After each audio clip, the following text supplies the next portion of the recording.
ഇറാന്റെ കാണാതായ 3 പൈലറ്റുമാരെ ഖത്തർ ജീവനോടെ പിടികൂടിയിട്ടുണ്ട് എന്ന ആരോപണം കൂടി ഇറാൻ സൈന്യം മുന്നോട്ട് വെക്കുകയാണ്. എന്നാൽ ഖത്തർ ഇത് പൂർണ്ണമായും നിഷേധിക്കുന്നുണ്ട്.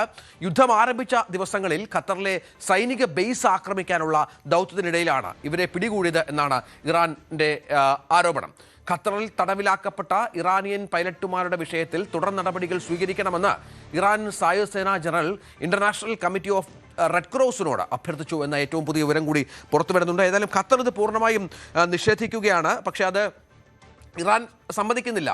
അങ്ങനെയെങ്കിൽ തങ്ങളുടെ പൈലറ്റുമാർ എവിടെ എന്ന ചോദ്യമാണ് ഇറാൻ മുന്നോട്ട് വെക്കുന്നത്. ഇതൊരു കാർത്തിക് തുടരുന്നുണ്ട്. കാർത്തിക്, ഇപ്പോൾ ഖത്തറിന് നേരെ ഖത്തറിന്റെ നിരവധി ബേസുകളിൽ, അമേരിക്കൻ ബേസുകളിൽ ഇറാൻ നടത്തിയ ആക്രമണം നമുക്കറിയാം യുദ്ധത്തിന്റെ ആദ്യ നാളുകളിൽ. ഇപ്പോൾ അതിനൊക്കെ ഒരു അവസാനമുണ്ട്. പക്ഷേ ഇപ്പോൾ പുതിയ ആരോപണവുമായി ഇറാൻ രംഗത്ത് വന്നിരിക്കുന്നത് വളരെ പ്രധാനപ്പെട്ട ഒന്നാണ്. ഇത് അന്താരാഷ്ട്ര തലത്തിൽ തന്നെ എത്തിക്കാനുള്ള ശ്രമവും കൂടി ഇറാന്റെ ഭാഗത്തുനിന്നുണ്ടാകുന്നുണ്ട്. ഖത്തറിന് മേൽ ആരോപണം ഉന്നയിച്ച് ഇറാൻ രംഗത്ത് വന്നിരിക്കുന്നു എന്നതാണ് ശ്രദ്ധേയം. നമുക്കറിയാം, ഫെബ്രുവരി 28-ന് ഈ യുദ്ധം ആരംഭിക്കുന്നു.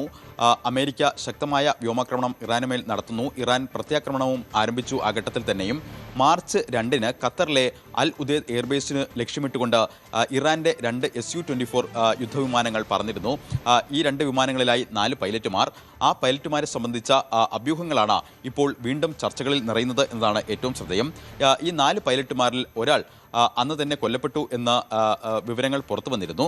എന്നാൽ 3 പൈലറ്റുമാരുടെ കാര്യത്തിൽ പിന്നീട് വിവരങ്ങൾ ഒന്നും ഉണ്ടായില്ല. ഇതാണ് ഇറാൻ ഇപ്പോൾ ഒരു വിഷയമായി ഉന്നയിക്കുന്നത്. Iran armed forces general staff കമ്മിറ്റിയുടെ കമാൻഡർ ബ്രിഗേഡിയർ ജനറൽ മുഹമ്മദ് ബാഗ്ദയാണ് ഈ വിഷയം ഇപ്പോൾ ഉന്നയിച്ചിരിക്കുന്നത്. ഇദ്ദേഹമാണ് കാണാതായ പൈലറ്റുമാരായ ജാവേദ് സലാഹി, അബ്ദുൾ മജീദ്, അതോടൊപ്പം തന്നെ ഒമ്രാൻ എന്നിവരെ ഖത്തർ പിടികൂടി, ജീവനോടെ പിടികൂടി എന്നൊരു ആരോപണം ഉന്നയിച്ചിരിക്കുന്നത്. വിമാനം തകരുന്നതിന് മുൻപ് തന്നെ ഇവർ ഇജക്റ്റ് ചെയ്തിരുന്നു, അതായത് പുറത്തേക്ക് ചാടിയിരുന്നു. എന്നാൽ ഇവരെ സംബന്ധിച്ച കൂടുതൽ വിവരങ്ങളൊന്നും തന്നെ ഇതുവരെയും ലഭ്യമായിട്ടില്ല. ഇവരെ ഖത്തർ തടവിലാക്കിയിരിക്കുകയാണ് എന്നൊരു ആരോപണമാണ് ഇറാൻ ഉന്നയിച്ചിരിക്കുന്നത്. ഇത് അന്താരാഷ്ട്ര നിയമങ്ങൾക്കും അതോടൊപ്പം തന്നെ ചട്ടങ്ങൾക്കും വിരുദ്ധമാണ്, അവകാശ ലംഘനമാണ്. ഇതടക്കമുള്ള ആരോപണങ്ങളാണ് ഇറാൻ ഈ ഘട്ടത്തിൽ ഉന്നയിക്കുന്നത്.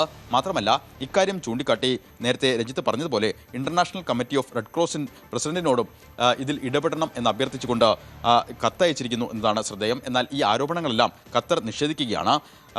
നയതന്ത്ര ശ്രമങ്ങൾ പല ഘട്ടങ്ങളിലായി പല രൂപത്തിൽ നടക്കുമ്പോൾ ഇത്തരം ഒരു ആരോപണം ഉന്നയിക്കുന്നത് അത് തെറ്റിദ്ധാരണാജനകമാണെന്നും ഇത്തരമൊരു ഇറാന്റെ ആരോപണം അത് അത്ഭുതപ്പെടുത്തുന്നു എന്നുമാണ് ഖത്തറിന്റെ പ്രതികരണം. എന്തായാലും ഖത്തർ വിദേശകാര്യ വക്താവ് ഡോക്ടർ മജീദ് അൽ അൻസാരിയുടെ പ്രതികരണം കഴിഞ്ഞ ദിവസം വന്നിരുന്നു.